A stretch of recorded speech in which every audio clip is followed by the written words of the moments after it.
Doug. Doug. I'm Doug Bell, and my wife and I, Joan is on here too, and Joan Burnham, and she and I are both in CCV. We're honored to be presenting this session to y'all. We welcomed our living room, so we just want to talk as relaxed as we can and enjoy the show. You ready to see the first one? I'm ready to see the first one. Okay, give me a second to share.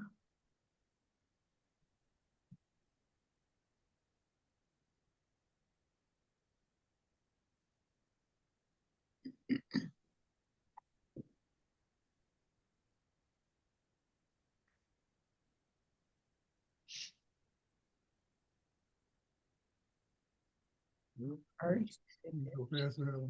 In just a second.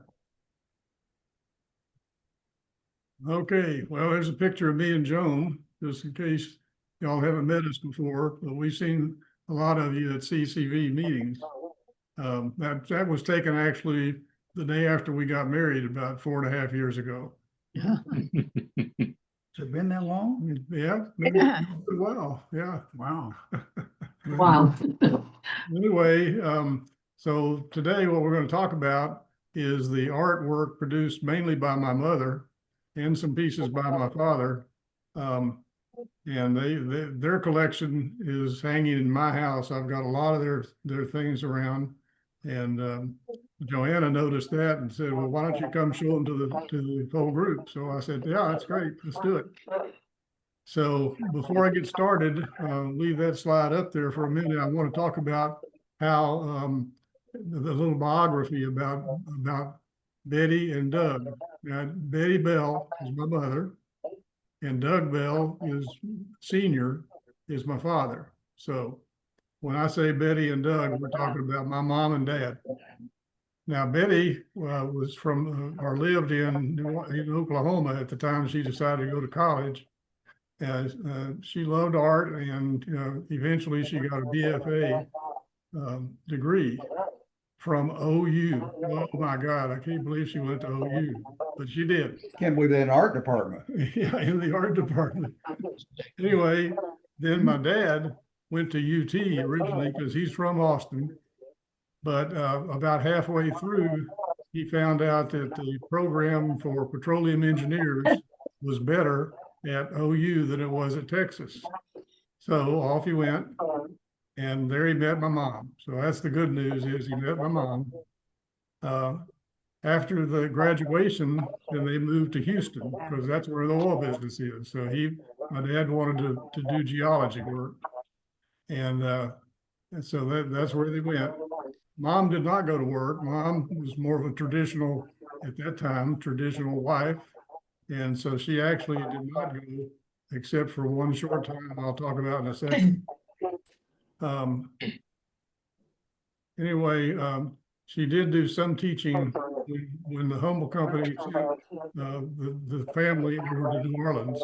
In the Humble Company, if you wanted to advance, you had to go spend at least 3 or 4 years in New Orleans. And so that's what they did when I was 3 to 4 years old. So she never was compensated for any of these collections. So it's not that she didn't want to, but it wasn't her business. She just was doing it as a hobby. So she used to always claim to me that she was not a natural artist. She said she loved art, but she didn't feel like she had the skills of some of the people around her who really had great skills. But she studied real hard and worked real hard and experimented with practically every kind of thing an artist can experiment with. So that was great. Let's go to the next slide. All right, this is the first thing that I wanted to show you all. This was her senior project. This was her senior project at OU. And she did all that design, and she also did all the carving that's on there. So this is a silver cabinet. The next picture of it? Yeah, you go ahead. This is the inside of it. And my dad helped with this. My dad loves to build furniture. And so he actually helped her with building the box and then left the outside for her to carve. And she carved it. And that was her senior project at OU. And here's a few more pictures of it. You can see on the upper right-hand corner, that's where silver can be stored and is stored. And the drawers that's in those drawers. And then you just got more of a close-up of the design on the others. So this is the first painting that I wanted to talk about. So my parents loved to go to Mexico. They loved to go to Mexico even before they retired to Lakeway. They would go and drive to the small cities and look around at all the nice small cities. This one we think is probably San Luis. Potosí. Yeah. Okay. Anyway, but we don't really identify individuals. My mom always said that she was hang on just a second here. Let me check my notes. She's an impressionist. She says that she followed what was going on in Europe in the 1800s, which a lot of those artists were impressionists. That meant that there wasn't a real detail. It wasn't like a detailed portrait. As you can see from this painting, there's a lot of people in it, but you really don't see their faces. You just see them and the activity that's going on and the color. My mom loved a lot of color, and so she always had bright color for most of the things that she had. This is an interesting one here. What would happen, my dad would take his camera that produced film, and this particular one, my mom let me work on. I was, a teenager, and she wanted me to trace the tarps that are over the area. They had some tarps over there to keep it cool. And anyway, so she put it on the wall from a projector, and and she gave me a pencil and said, trace this. So that was my contribute to it. She came up with the people. I don't know how close to the original photograph this was, but probably not very close, because she liked to just, put people wherever she wanted to. So that was good. Let's see the next one here. Okay, now this one is a little different because you can see that lady's face and the baby's face.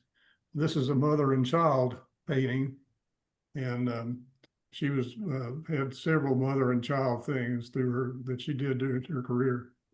But anyway, all of this work is done on canvas, and then I have copies of it all over my house, and so do some of my other relatives. So a lot of us have her materials in their house. I have 3 daughters. They each have 2 or 3 paintings, but a lot of them are copies, because these days you can copy a painting and it almost looks like a real painting. So she used watercolor sometimes, and I think it's called casein paint sometimes, and oil paint. She did some oil painting too. So next, yeah. Come on. And there's my mom. So this is at her house in Lakeway, and she, this was after they had retired to Lakeway. They were early members of Lakeway. They were there from about 5 years after the place opened up. They were the 40th house built in Lakeway. But in those days, a lot of people who had worked in Houston in the oil business ended up in Lakeway, or other places besides Houston too. But it was, a lot of people from the oil industry moved out there. Of course, it was way out in the country. My dad liked that because he grew up way out in the country around Austin. With a golf course. With a golf course. He liked the golf course. That's right. What do you know about that painting? Well, that painting I don't know much about. They're like ghosts in the background. And I never did get an explanation from Mom about what that was about. But you can see that she's behind most of the people in the forefront. And I think it's probably a market thing or some kind of a festival downtown. So And there's my dad. I wanted to have at least one thing in here for him because he really had a lot of career, not the kind you get paid for, but after work type career, building furniture. So he designed this dining room table, and it's a drop leaf table. He built probably 6 or 8 drop leaf tables. This was the most elaborate one. Those bars, those legs, he actually hand carved with a device that has a blade in the middle and a handle on each end, and he would pull it across the wood. First he would cut it out with his electric saws, but as soon as he got that done, you can see that you can't do those curves with electric saws. So Beautiful. he got out all these things and worked on those. But he made other things too. In fact, can go back one. If you look at this, there's a chair over there in the corner, and he built that chair from scratch. And then there's a table, a little coffee table. He built that too. So he spent many, many nights in hot Houston garage building this furniture. Okay, let's go to the next one. Now we're getting to some that were not a part of Mexico. This, however, was done. This is a painting done in honor of a national holiday.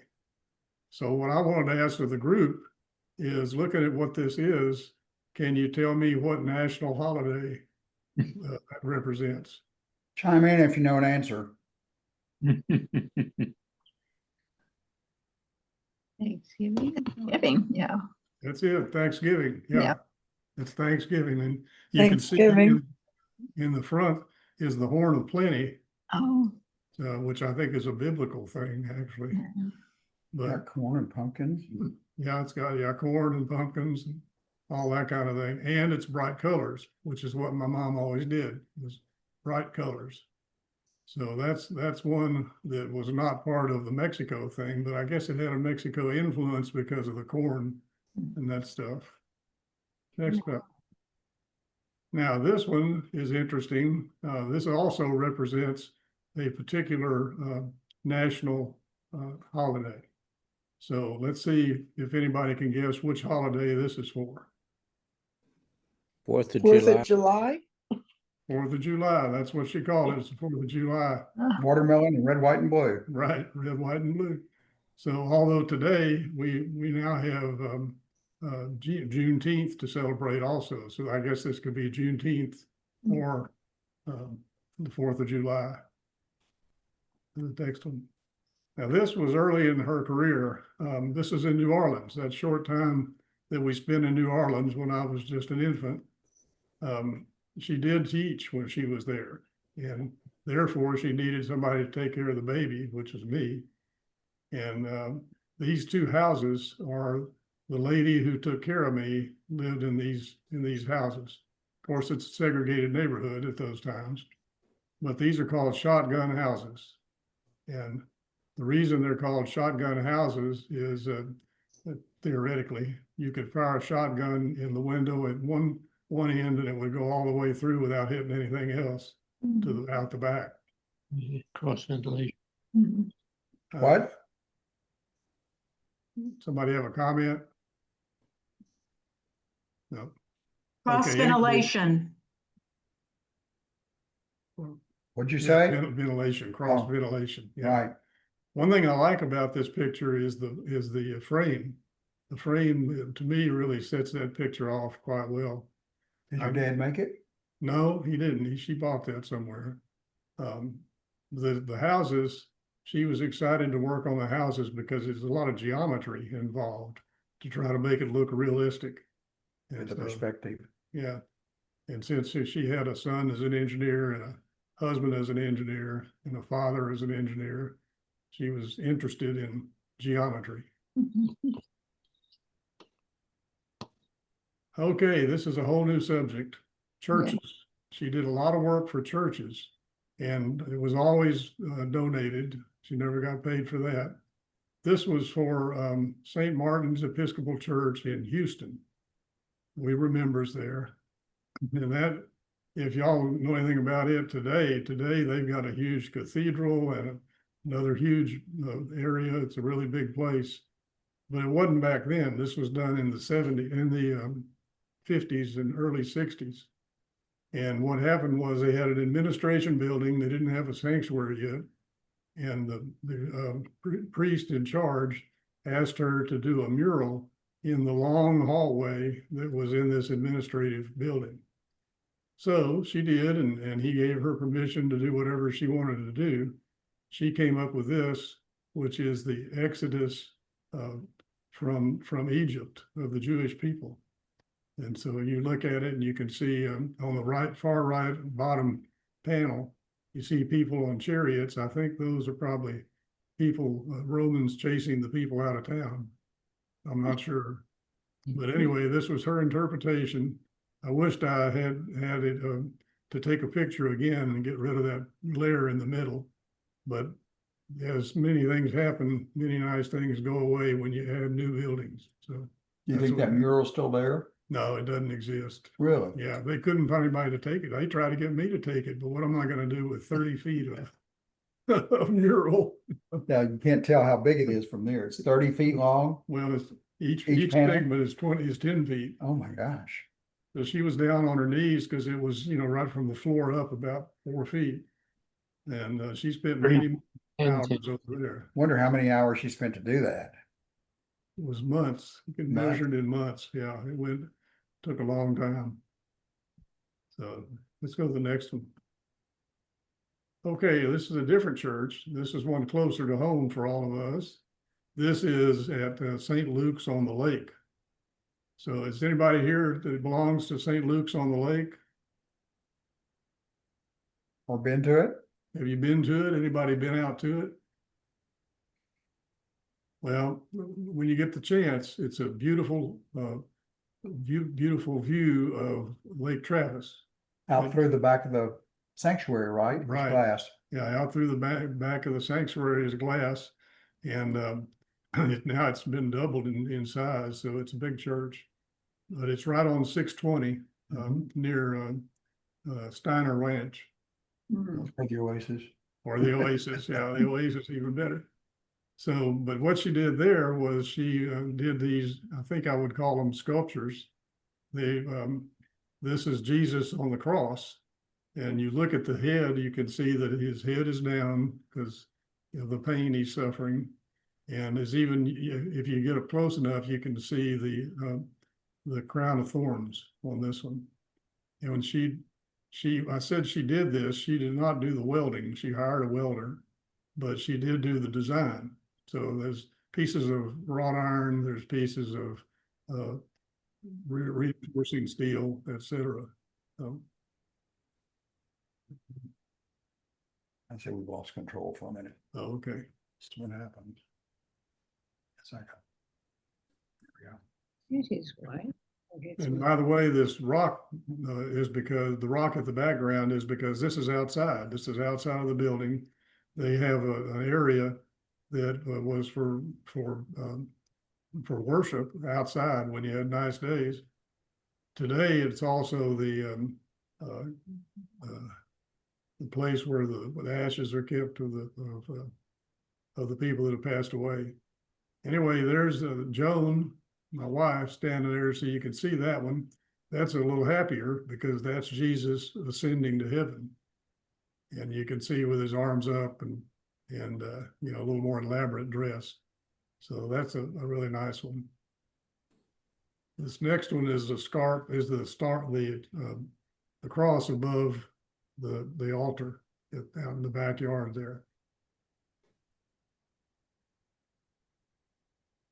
Now the columbarium is off to the left. You can't really see it well, but what I was wanting to illustrate are these gates. There was 3 of them, and each one she did a great study and put together a design and decided what part of the Bible this came from. And so there's actually 3 of those, and then you can see the outside area where they actually can hold services out there. Good. This is an interesting thing. Originally, the church building had 4 wooden doors, big wooden doors. They're about 8 feet tall. And the priest in charge is a guy named Malcolm Riker, Episcopal priest. And he's known for doing churches all over Austin. He started 11 churches, I think, all over Austin. But anyway, he said one day to my mom, why don't we etch put in glass for the doors and then etch the glass. And she thought that was a great idea. So the only thing was they told her to work from the last book in the Bible.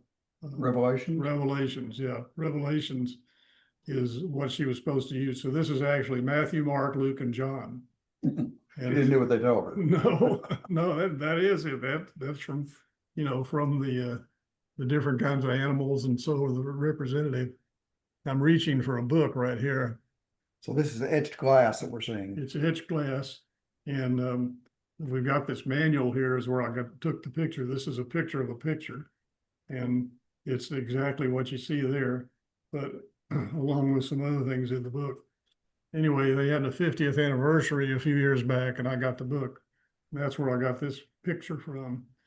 It's really hard to go out there, which we did. We went out to take a picture, and the sun, on a sunny day, you can't take a picture out there. So it's just too much sunshine.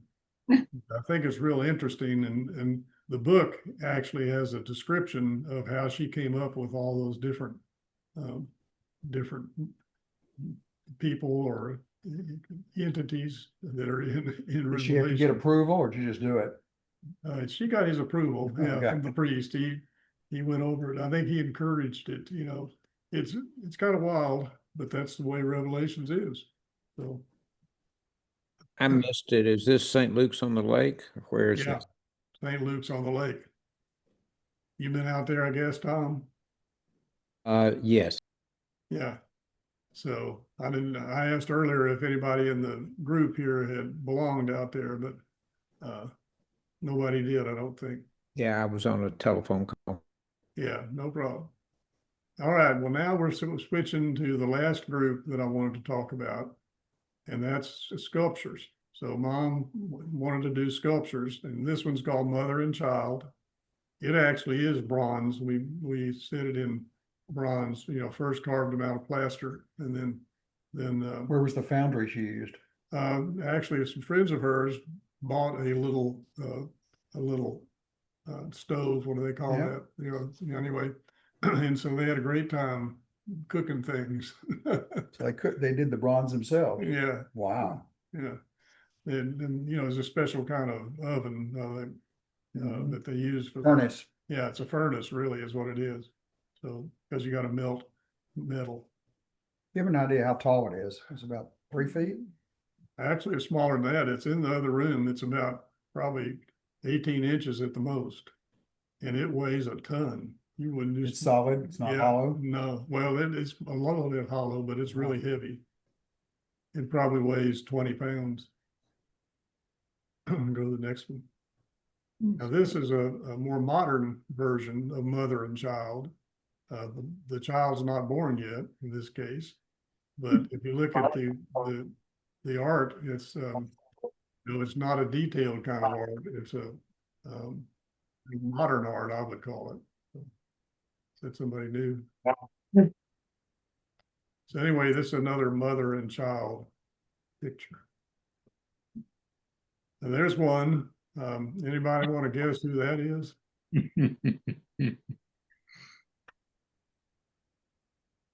Looks like Dwight Eisenhower. Yeah. Well, it turns out that when I was 19, I had the mumps in the summertime. I had the mumps. And so I couldn't go anywhere. I couldn't do anything.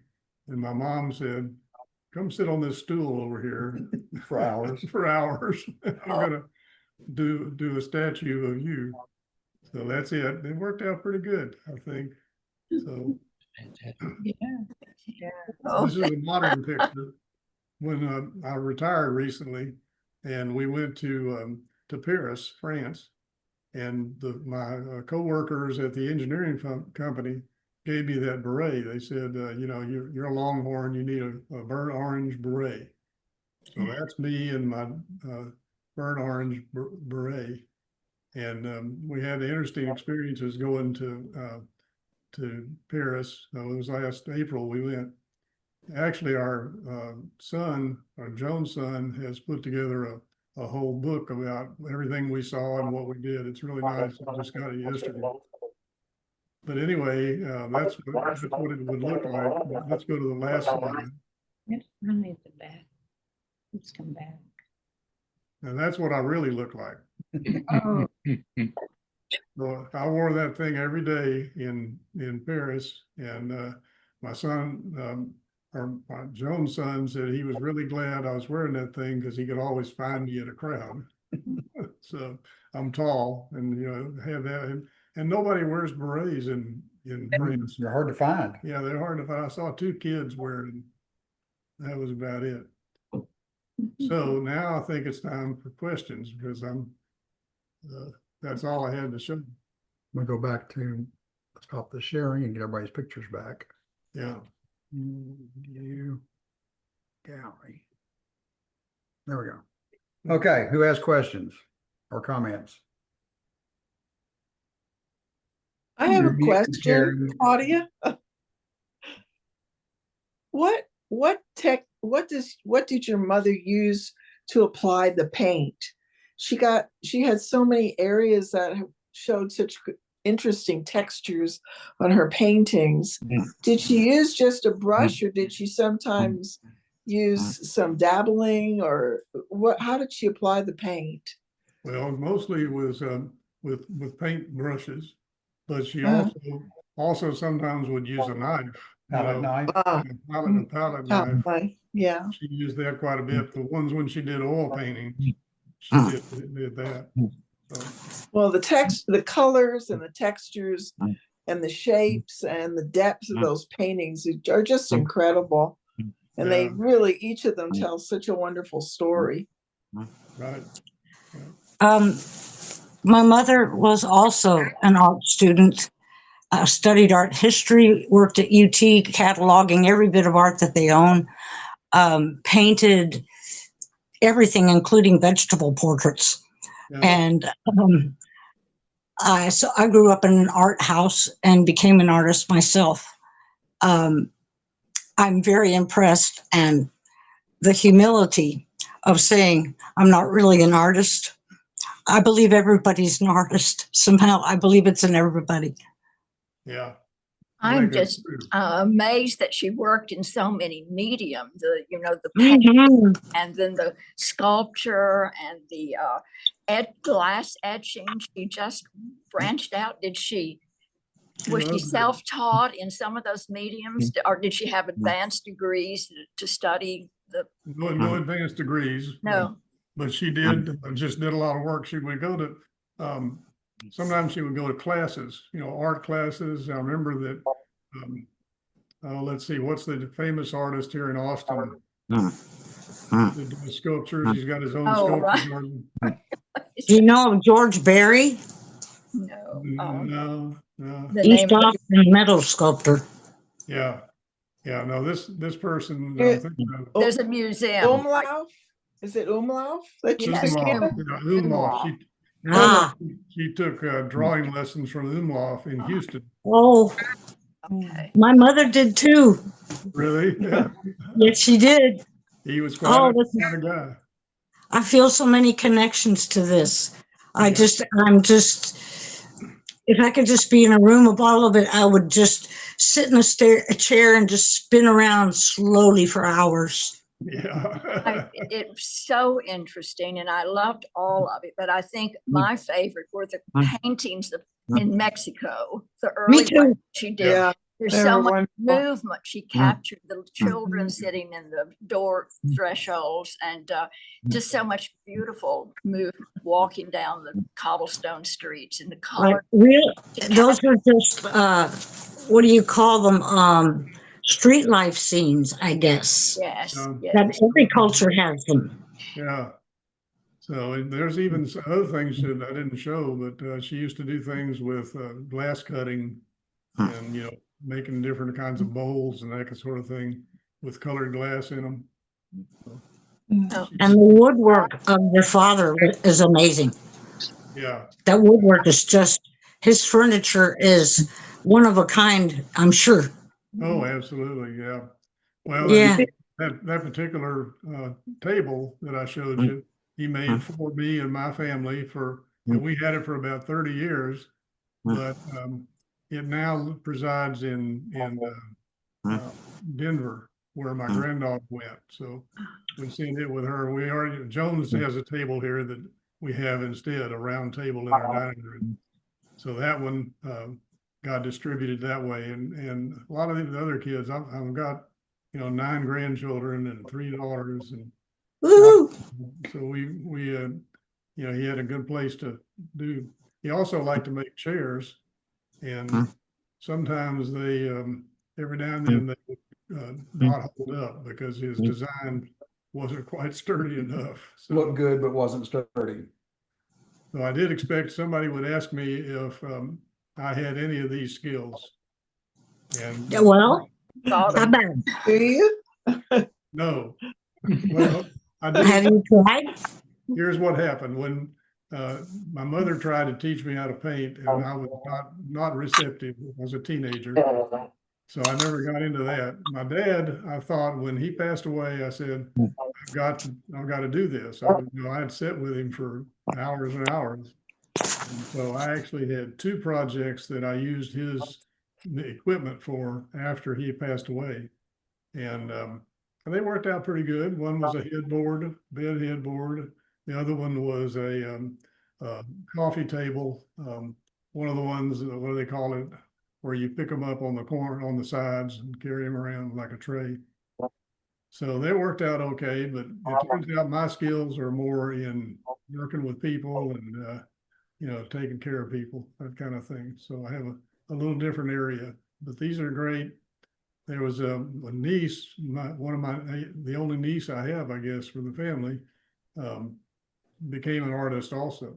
So she's up in Oklahoma, and does a lot of artwork herself. Again, it's volunteer because she's a nurse and retired nurse now, so she has a job too. But anyway, we just like to, have family members that like to make things. Well, that's been why we've done. And of course, Ria knows me real well because we've been friends for a long time, and Joan, and so got a lot of friends here on this group. What else? Other questions? Who's ready to volunteer to do one of their collections? Oh, incidentally, Joan did a mural this past year, so that was exciting, wasn't it, Joni? Where's the mural? Oh, it's over in Laguna Gloria. Oh, I discovered that you have to be a lot younger, at the higher levels. And then they put me at the bottom level to put it in, and that was hard on my knees. So I said, I'm not sure that doing murals is the best thing if you're over 60. It's a little tough. You You gave it a can, good you can try. see it there you can see it there at Laguna Gloria. They're taking all their buildings and putting murals on the outside. So oh, is it on the outside of one of the? yeah, all of Yeah. their buildings with so it was kind of fun, If you're interested in etched glass, if you go to the Ransom Center at UT, the whole outside has framed pieces of glass making up the outside. Each one of them etched with a different story of something they have on as an archive in the building. So they have everything Wow. from Gone with the Wind to famous artists, famous poets, all sorts of stuff, and it's all etched glass. Beautiful. That'd be worth taking people to. They have a brochure that tells you about each window. Yeah, for the etched work, so my mother did the design, and she made full-size things of it that they cut out in rubber, and then they let a person who had experience with sandblasting and acid and all that. And in that case, I think another family from the church came up with the money for that, because that was kind of expensive for all those front doors. Cool. All right. Anything else? Well, appreciate y'all tuning in. That was great. Thank you, Doug. Thank you. It's Yeah, really lovely. it was a wonderful presentation. Thank you so much. Yeah. Okay. Love seeing you even on. It was wonderful, really Good to was. see all of Right. you. I'm going out to Take care. St. Louis on the lake to see some of her work. Yeah. Yeah. Right.